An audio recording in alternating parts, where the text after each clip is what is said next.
Get well soon. From Salil Pandit.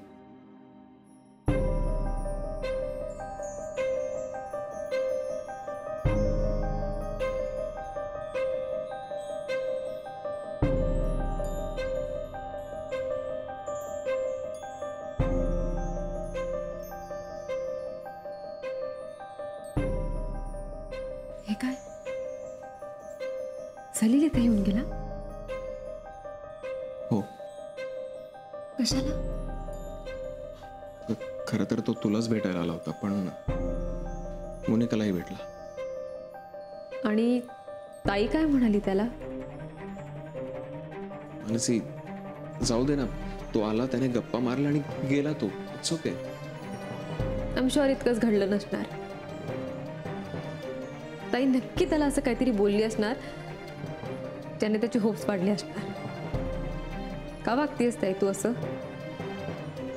Mansi, ती झोपली. झोपू दे तिला. आराम करू दे. मला वाटतं ती आराम करतीये.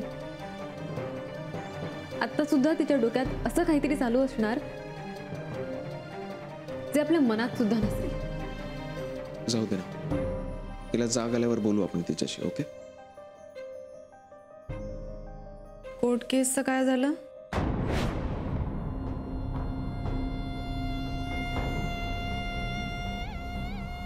तू केस मागे घेतलीस का नाही?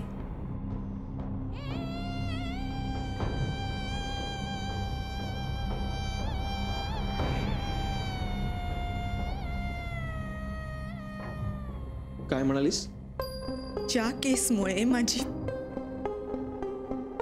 ही अवस्था झाली विक्रांत, ती केस तू मागे घेतलीस का नाही?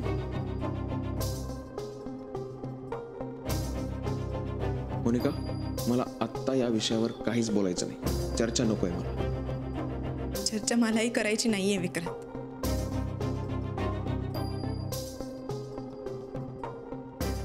म्हणूनच मी हा ऑब्जेक्टिव्ह प्रश्न विचारलाय तुला. तू कोर्ट केस मागे घेतलीयस का नाही? कारण जर केस उभी राहिली तर आधी तू स्वतःच्या पायांवर नीट उभे राहा. ओके? आणि मग केस उभी राहील की नाही याचा विचार कर. म्हणजे तू सांगणार नाहीयेस तर? हे बघ मोनिका, मला त्याही पेक्षा खूप महत्वाची कामं आहेत. मला त्या निरागस बाळाची काळजी घ्यायची. त्याची काळजी घ्यायला तू नकार दिलास. म्हणजे तुला माझी काळजीच नाहीये? ती ओघाने आलीच. ओघाने आली म्हणून माझी काळजी.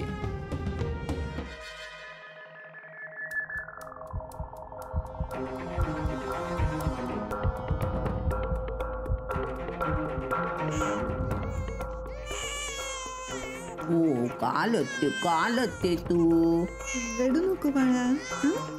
आई आहे ना तुझी, आई आहे ना. काय झालं बाळाला? हळू हळू हळू हळू हळू हळू.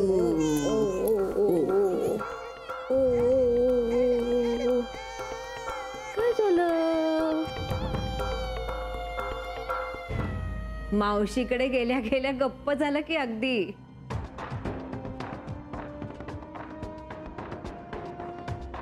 याचा अर्थ माझी पणती मन मिळावू आहे. हो ना. आता बाळाला खेळवायची, झोपवायची सवय करायला हवी हो तुला. जावई बापू, आता बाळ आणि मुना कधीपर्यंत घरी जाऊ शकतील?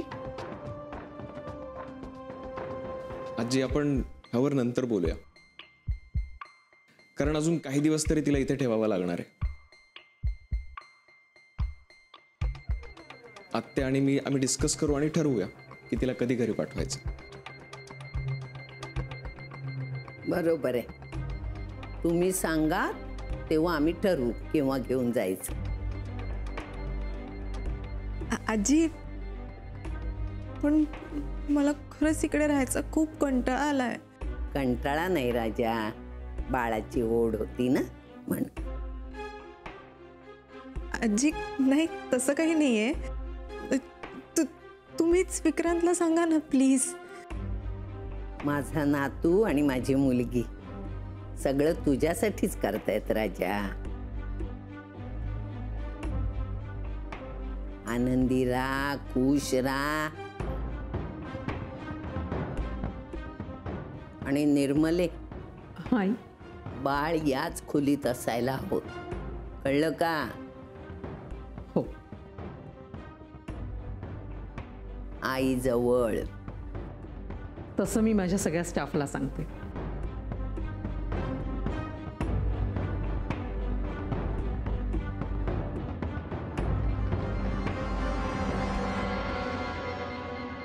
मोनिकाच्या हातात बाळ हे दृश्यच मला अशक्य वाटत होतं.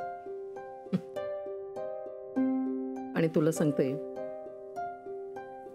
आई ज्या वेळेस आली ना त्यावेळेस तिला असं वाटलं की आई तिचं ऐकेल, ती जे काही नाटक करेल आणि त्याला आई सगळ्याला हो म्हणेल. म्हणून आई तिला ओळखत नसली तरी मी माझ्या आईला आणि मोनिकाला खूप चांगली ओळखते.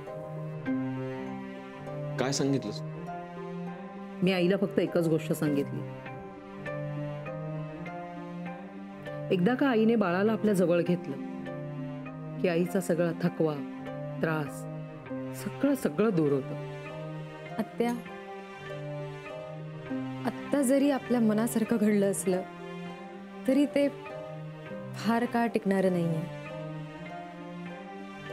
कारण जे घडलं ते एका अर्थाने जबरदस्ती होती. ज्या दिवशी ताई स्वतःहून बाळाला प्रेमाने जवळ घेईल तेव्हा आपण खऱ्या अर्थाने जिंकू. बरोबरच बोलतेस तू. चला, मला लवकर निघायचंय. आज मला माझा नवरा डेटवर घेऊन जाणार आहे. वाह, क्या बात है. तुम्ही दोघं सुद्धा थांबला नाहीत तरी चालेल, म्हणजे मी स्टाफची तशी अरेंजमेंट केलेली आहे. आत्या, मी काकांना थँक्स म्हणणार आहे. हो, कारण तुला ब्रेकची खरंच गरज होती आणि त्यांनी ते बरोबर ओळखलंय. अरे, नवरा बायकोच्या नात्याची हीच तर मोठी गंमत असते.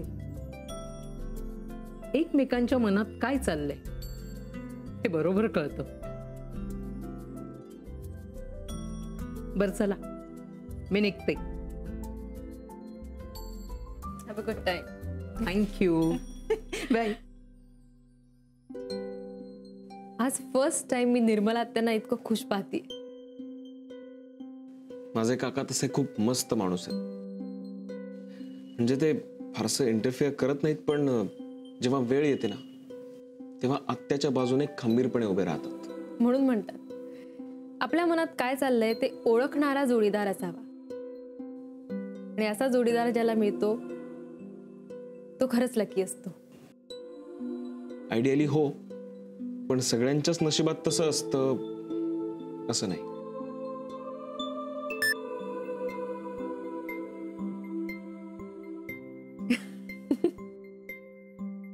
बडी, हाय बडी. मनसी, काय झालंय?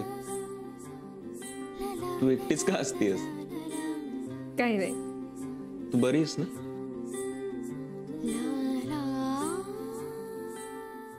काय झालं? तू अशी अचानक का निघून आलीस? तसं नाही. एकतर बऱ्याच दिवसांनी ताई तुझ्याशी नीट बोलत होती.